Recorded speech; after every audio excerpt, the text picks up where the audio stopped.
Hey there, I'm Krista Vance, entrepreneur and operations leader. And I'm Matt Vance, award-winning author and social innovation researcher. We're your hosts of the Culture Profit Podcast. Your place for purposeful company culture strategy.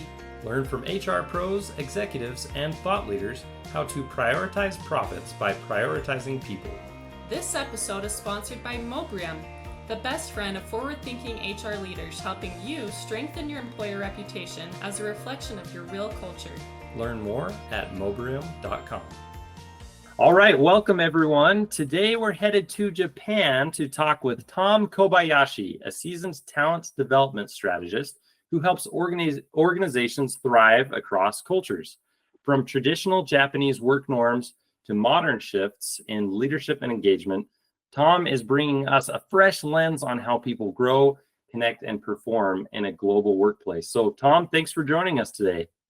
Great to be joining you, Matt and Krista. Yeah, looking forward to this very much. We're excited as well. I'm particularly excited because I haven't had the chance to talk with Tom prior to this call, and so it's going to be a full-on learning experience for me. But a little bit more about Tom. Tom is a talent development strategist in Tokyo who helps organizations strengthen leadership, engagement, and culture. Drawing on a career that's taken him from banking and audits to learning and development, he's passionate about how people grow, connect, and perform across cultures. Tom brings a curious, forward-looking perspective on what it takes to create workplaces where people and businesses thrive. Sounds very interesting. So I would love to just hear a little bit more about you. Catch me up. Absolutely, yeah. And thank you so much for that. Great intro. I sound pretty amazing with that. Well, no, it's a pleasure to be here. And so, greetings from very balmy Japan. We're still in the middle of summer. I think it's been consistently 35 degrees Celsius plus over here. So we're all suffering a bit. I'm Tom, and as Matt and Krista mentioned, I work as a talent development strategist. I'm based in Tokyo, and I've got quite a, I suppose, cross-cultural type background myself. So my father's Japanese, my mother's English, and I grew up firstly in a very rural farm community in Japan. It's called the Japanese Alps in Yamanashi. And then we moved to the UK when I was 8 years old, and I kind of spent the rest of my childhood and education growing up there. So it really kind of shaped, I suppose, how I see people and organizations, because also my parents were involved with a Swiss NGO. And part of that, I suppose, mission was to bring people together from different countries around the world. So from very early childhood, I was used to a kind of an environment where there was a lot of different nationalities and people from different backgrounds. And I think, retrospectively, I see that really influenced how I approach things in my adult life as well. So professionally, as you mentioned, I started out, I suppose, in a more traditional kind of setting. I joined HSBC straight out of university. Got involved with audit and tax, accounting, basically. Did a stint in England and then also in Australia. And when I was in Australia, I had a moment where I was bringing people up to speed with tax law. Yeah, very dry, quite boring. But what was interesting was just seeing, I suppose, people's, clicking into understanding. So I was designing a learning program, as it were, to get people used to a new tax regulation. And even though the subject matter was very dry, what I really found interesting was people's ability to learn. And so I suppose that was the initial seed to how I've kind of got into learning and development since then.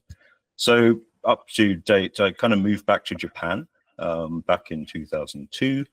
And since then, I've been involved with various different organizations, and that's really been about learning and development through communication, leadership, coaching, and looking at culture within an organization and partnering with a lot of HR people and what they're doing within there. So it's a very exciting kind of mix of, I suppose, nationalities, Japan's changing a lot as well at the moment, so it's quite interesting to see what's happening here. And lastly, I suppose I'm quite passionate about the link between mental and physical well-being as well, and how that impacts people development. And I think, especially in a culture like Japan, I see a lot of movement there, because as we'll probably kind of discuss in further detail later, there's a lot of kind of cultural norms here which kind of hinder that in many ways. So yeah, that's just a little bit about myself.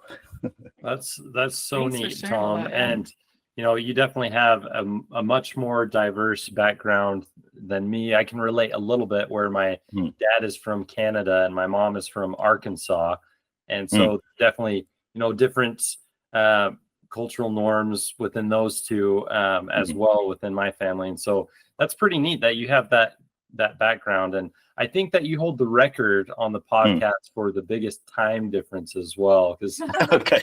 I can't recall that. I mean, it's 4:30 p.m. for us in Utah in the States, and Yeah, what and it's is it, 7:20, I suppose. Yeah, in over here, AM. Yeah, is it the 28th? Are you ahead? Yeah. it is the 28th, and way ahead. Yeah. First episode recorded on 2 days at the exact same time. That's cool. I like There you that. go. We've crossed the date line. There you go. Yeah. Love it. That's really cool. So just kind of diving into this a little bit more, tell us about the cultural norms impacting the workplace. What do you see? In Japan. Yeah, in Japan. It's very interesting. Yeah, it is really interesting. So I think, a lot of people might have this image of Japan as, with the work culture, these kind of working extremely long hours. There's a very strict kind of hierarchy. We have what's called a senpai kohai kind of situation. So senpai is the senior, and a kohai is a junior.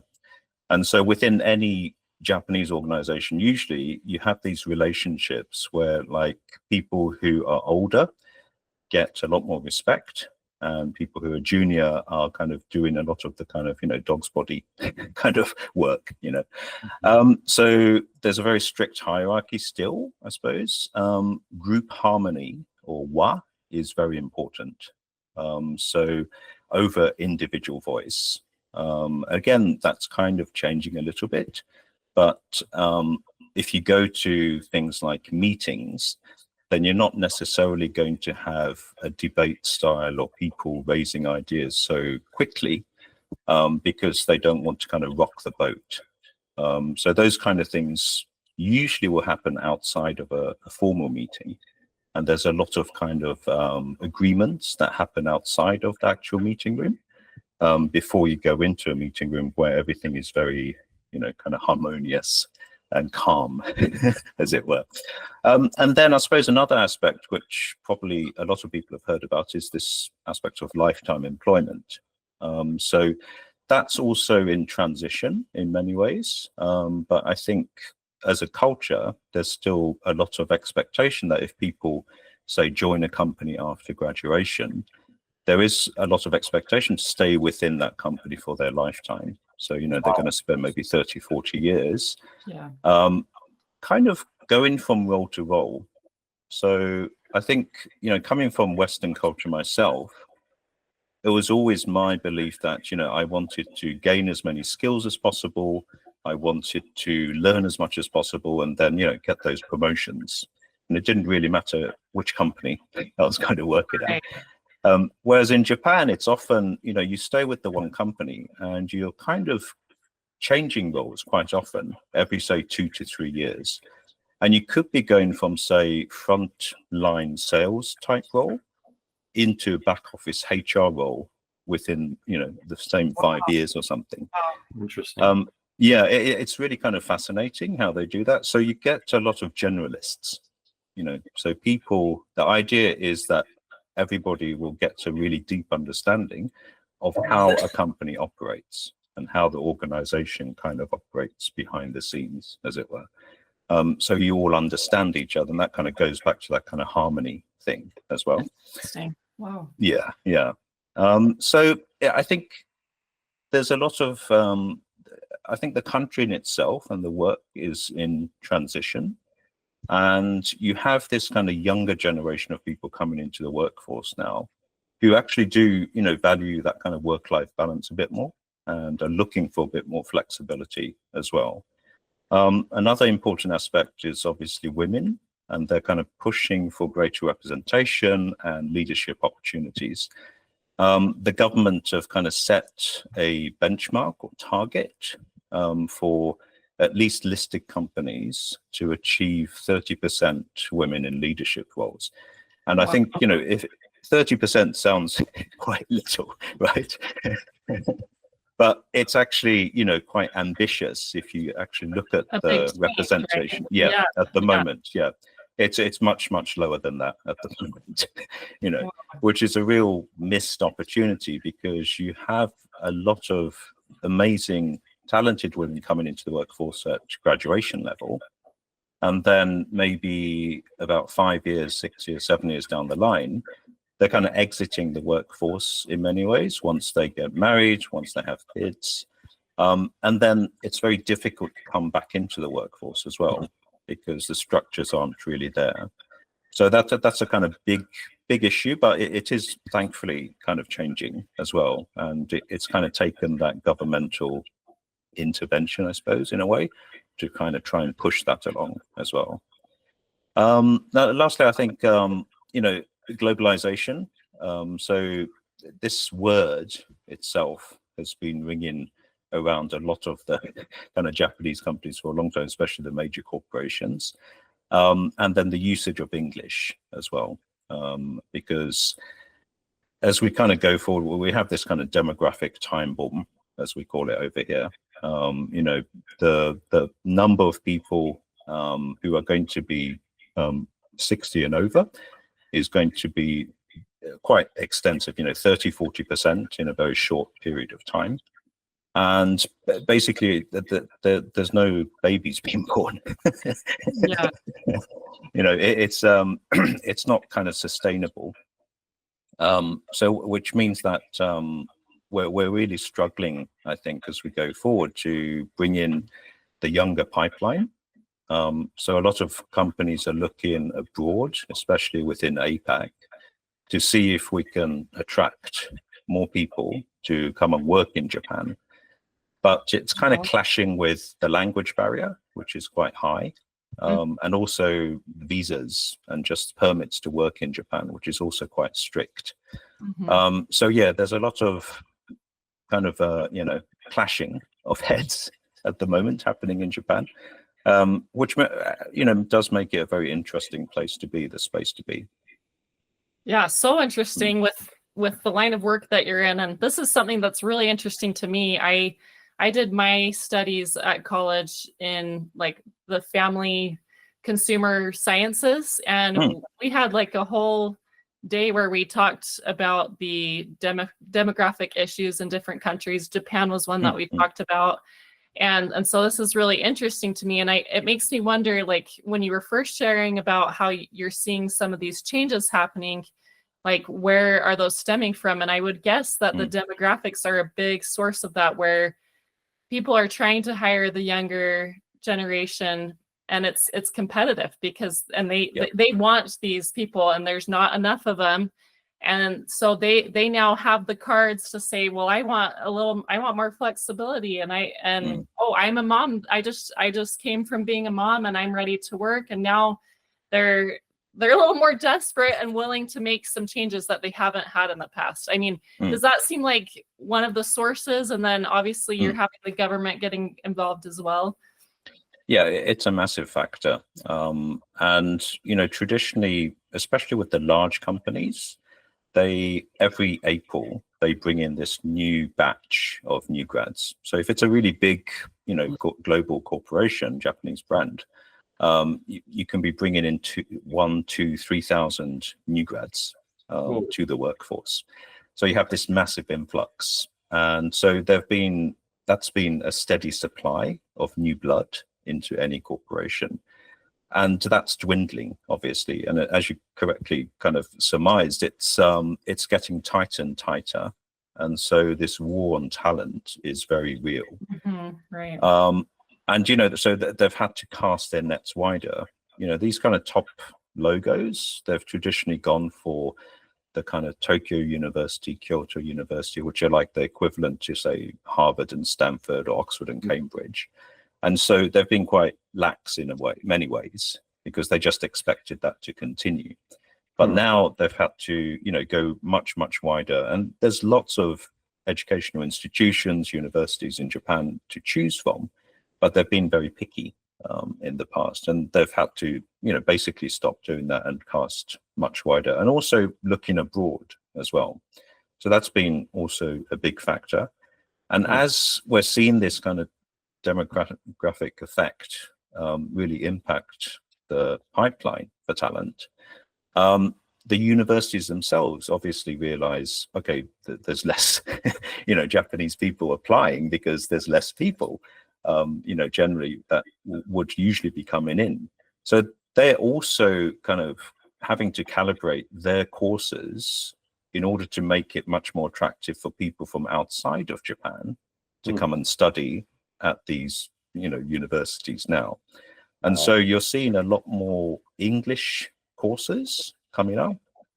So some universities are kind of switching to certain programs being delivered just in English to try and accommodate this. And obviously you do need the language to work here. I mean, that's fairly critical. But at the same time, if you're a further education institution, your kind of survival is basically on numbers, right? You need the students to come in. So yeah, there's so many kind of, factors and struggles going on. And I think there's going to be a cutback of the number of these institutions. It's or maybe mergers, which are slowly happening as well. So that's another, exciting space to kind of look at too. Yeah. So as a talent development strategist, I'm curious, you have this incredible background stemming even from your own parents, where you're able to kind of bring different cultures and backgrounds together, and you have those combinations within yourself.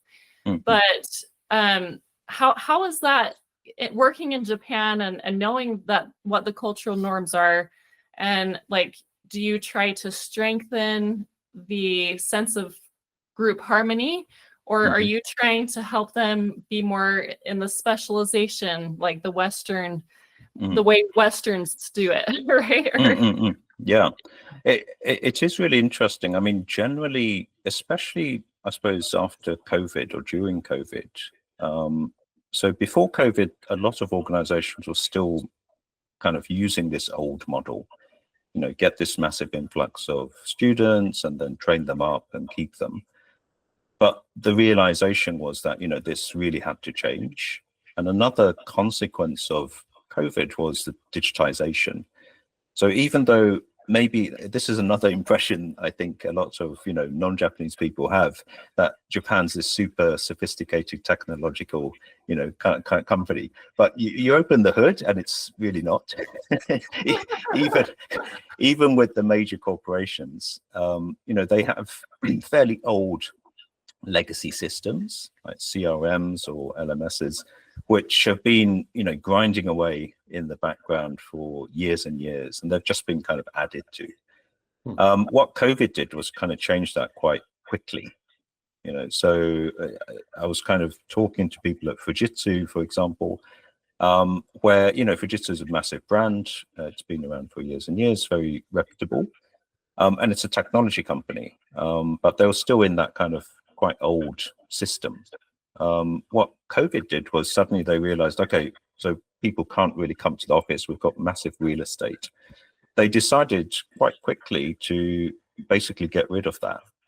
So a majority of their workforce still continue to work from home, and they had to improve their, their kind of communication technology as well to ensure that people could work and collaborate more effectively. So think that kind of prompted a lot of change in a way, which was actually good. And I think that's the general attitude that companies are realizing, that yes, it's not going to be very, beneficial to stick to the old system. But there's always this lag, right? So, okay, so the leadership say, okay, we're going to go completely different, we're going to enhance people's ability to get ahead.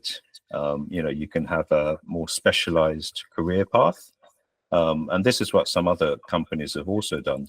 They've increased the new grad starting salary, for example, because again, traditionally that was very low, because they would offer things like housing and travel, and there's a lot of kind of add-ons which ensured that people weren't starving or anything like that.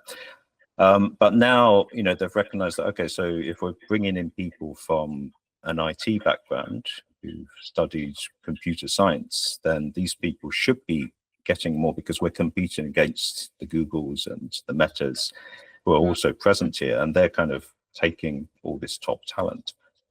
So that's really helped, I think, change the attitude.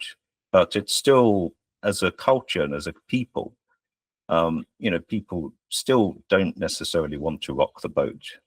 They don't want to kind of point out or give feedback openly. Things are very careful. Mm-hmm. Yeah. Yeah, it sounds like there's obviously a little bit of politics and social norms that exist. I think it's interesting because we have a pretty wide range of listeners from different countries and backgrounds and company sizes and industries. And I think comparisons can be very powerful. And like for me, sitting here and listening to all of these things like the senior junior dynamic, the group harmony versus individual voice, lifetime employment concept, getting more women representation, globalization, and I think you had said a term, Englishese. Was that the term you had used when we so there is a term, Englishization. That's an Englishization. It's a mouthful. I know it's a mouthful, and it's very much a Japanese term, which is big.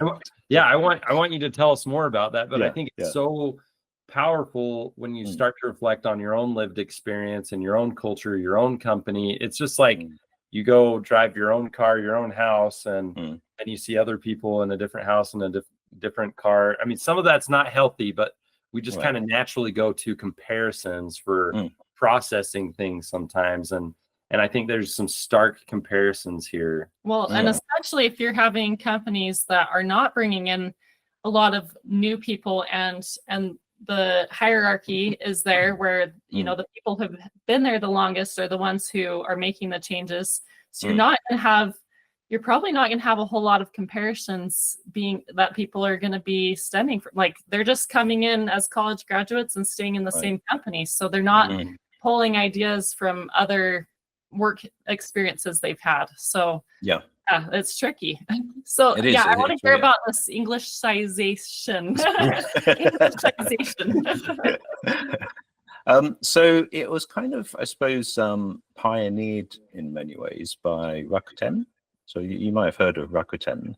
So it's kind of similar to Amazon, and it's created by this amazing guy called Mikitani-san, who actually studied at Harvard.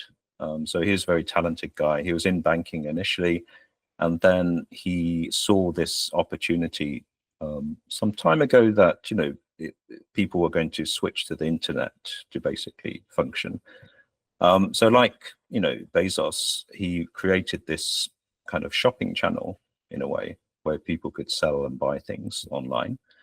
And he, I think, realized that there was this fundamental change happening. He had that opportunity to study abroad, and he saw that English was the language of business, I suppose. So very, it was a kind of revolutionary thing. He decided that his whole company were going to speak English, and it was going to take not such a long time to achieve. Very ambitious. Very, very, very ambitious, And so what the company I was working at the time, Berlitz, we were kind of involved in that initial phase to try and help people. So provide, a service to get people up to speed with their English, The measurement was TOEIC, which is one of the global, I suppose, measurements of English ability. And so people were expected to get up to a certain level within a given amount of time. And so it was really ambitious. And I think, one of the things is obviously it made headlines everywhere, and it kind of rocked the boat because Rakuten is a relative new player. It's not one of these super traditional companies. But from there, other major corporations also decided to do this. Shiseido was another one, Honda was another one. And not only because they wanted everybody to speak English, but they kind of realized that their revenue ratios were going there was a much heavier weighting happening outside of Japan. So traditionally, a lot of Japanese companies, majority of the revenue is coming from the domestic sales, but this was changing, and sometimes quite dramatically. So they knew that they also had to change. So the impact of that also was that they're also bringing in more leadership to be representative of those other countries. And so at HQs, you're seeing a bit more diversity when it comes to representation of non-Japanese on the boards. Mm-hmm. And that kind of creates this momentum, I suppose, for change. I suppose it's been hit and miss a little bit, and it's still ongoing. But it is kind of, and it's another kind of exciting area where I've been involved in some respect as well. That's really interesting. I'm sure I could benefit from being forced to learn another language. So. Right. So I would love to hear your opinions and thoughts about how organizations can better support these different backgrounds and different languages in the workplace. Mm-hmm. You've got the experience. So. Yeah. Yeah. So I think, language obviously is that kind of surface layer, I suppose. So, if you're going to be supporting this kind of multilingual, multicultural workforce, it's not going to be just about English training or, offering translation, but it's really kind of digging into, the systems and the cultures where people are going to feel, I suppose, psychologically safe to contribute, even if they're not going to be, perfect in the language that they're expressing those thoughts in. So, some things that we've seen and we've kind of advised on is just, it might sound basic, but things like just slowing down a bit in meetings, checking for understanding, and also kind of creating that kind of mixed language collaboration norms. Yeah. So, and, at Berkeley House, where I work at the moment, we kind of work with global organizations in Japan to really address this. So the learning programs combine, language skills with also cultural agility. And that means, that especially when it comes to, say, managers of teams where they've got this cross-section of people that they're now managing, it's really important for them to try and change how they approach those interactions, because if they have team members from Japan and maybe Indonesia and Singapore and England, their kind of expectations of how they're going to be contributing is very different. So some may be more aligned to Japanese type of approach, but definitely others are not, at all. And even junior people will be speaking up, sometimes quite aggressively, and that will be a big shock. So we've been, preparing them, I suppose, and, provide those kind of opportunities to role play, and giving them some tools as well, which we provide where they can get a kind of broad understanding of those different cultures and the norms when it comes to different aspects of business, so that they're actually armed with that knowledge. And it's not something that they're immediately going to get, but it is very much about stepping back a bit and trying to listen a lot more, as opposed to just, if you go to a traditional Japanese meeting, it's often, say, the leader who's speaking, and then everybody else is just nodding along. And maybe they'll give an update in turn, but it's very ordered, and structured. Yeah. Whereas, a lot of, say, some Western meetings, it's a lot more about, getting ideas out or persuading and debating, which will be very scary for a lot of Japanese people. Yeah. Very interesting. And I think, supporting a multicultural, multilingual workforce, to me, it feels like a more complex communication system, right? There's greater needs transactionally of simply understanding words, but also a deeper level of understanding feelings and expectations. And so there's just multiple, we as humans are already complex, but then you layer these different components in. And I'd love to hear if there's any other points you'd like to share about Berkeley House as far as what you offer specifically. Some people may be just curious of like where they can get more resources or learn to kind of dive into this a little bit more. Absolutely, yeah.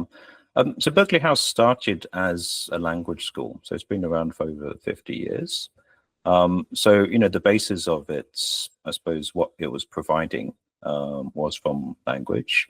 And then we kind of moved into things like business skills, specific skills like meetings, negotiations, presentations, and then also now into things like leadership and executive coaching, psychological safety, intercultural communication, etc.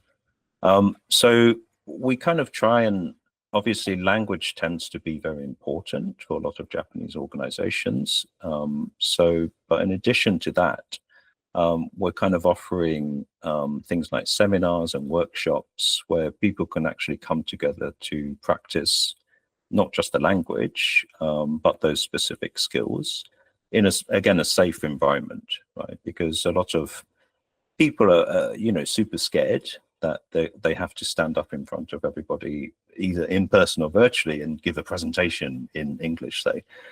It's terrifying for many people. And it's not expected usually in Japanese organizations. The juniors won't be doing this. It's only once you get to manager level and much more senior, you're just kind of preparing it for them and, creating all the kind of slides and things. So, we do a lot of that. And then also we have a lot of expertise in psychology, so how people are maybe thinking, signals to kind of look for, body language, because I think, I don't know if this is also something in your mind, if you think of a typical Japanese, say, businessman, maybe you have this image of a very stony-faced person who doesn't give anything away, that there's no gestures, very still kind of thing, very zen. So it's difficult to read in many ways. But that there are signals there for non-Japanese to maybe pick up. Here, people don't necessarily say no.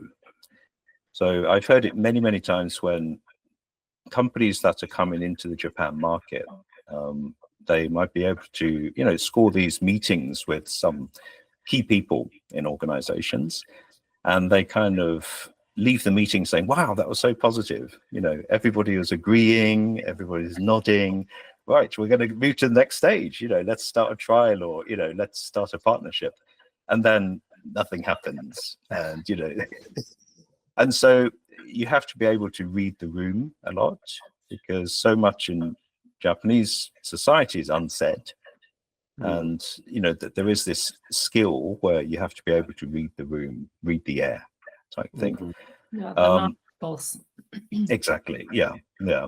And then you have, Japanese people who are welcoming maybe new team members, and, some of them will be openly maybe agitated, or, they're very expressive, right, facially. And for Japanese people, it's like, maybe that's exaggerated because they think, oh my God, he's so upset, or oh my God, she's why is she so happy? It's like it's kind of this escalation of emotions and things which come in, which isn't necessarily encouraged in a Japanese workplace. So yeah, that there's all these things. Maybe we do provide that kind of help to allow people to practice that in a safe environment, to bring in our expertise with our facilitators who can also bring in different perspectives from all those different cultures, and to really kind of, I suppose, push them beyond their comfort zone, but again, within that safe environment as well. Yeah, I love how you said that the language is more of a surface level thing, and the cultural aspects are that's who we are. Our language is not who we are, right? Right. It's just how we communicate. But the world, we really are becoming more of a global workplace. And, Japan is having that need to maybe expand their talent efforts into other countries. But there are people in the US that I know personally who work for a company in the Netherlands. And, our world is becoming more global, and it's important to have these tools and these strategies to help collaboration be more harmonious. And so, for everyone listening, and if you want to go beyond the surface level and dive more into this, check out Berkeley House and connect with Tom. And anything you guys wanted to add before we wrap up? Really appreciate everything you've shared, Tom. This has been very delightful. Any last comments before we wrap up here? I suppose, if people are kind of curious about working in Japan, I'm always open. I'm on LinkedIn, so please get in touch, shoot me a message. One of the things I suppose learned is, if you do come to Japan and you do have a meeting or whatever, hold back a bit, and just spend a bit of time listening, because it can make the whole difference. Because I think a lot of times in Western culture, it's about you expressing your ideas quickly to make an impact, right? Whereas in Japan, it's more about, okay, you have to build that trust quite slowly. So that takes time. And then once that relationship is established, then you can begin to get into the kind of deeper stuff. But that kind of initial period of, getting the relationship solid is kind of critical for success. And you can really see that in companies that have survived here when they've entered the market, and those that haven't and had to kind of exit within a year or two. So but I look forward to, if anybody wants to get in touch, I'm fairly active on LinkedIn, so please shoot me a message. Thanks, Tom. I think those final words of advice are good, even if you're not thinking about working in Japan. Being a listener and seeking to understand, I think that's something that can be good advice for everybody. And so thank you so much for everything that you shared today. It was so great hearing all of your thoughts and your experiences.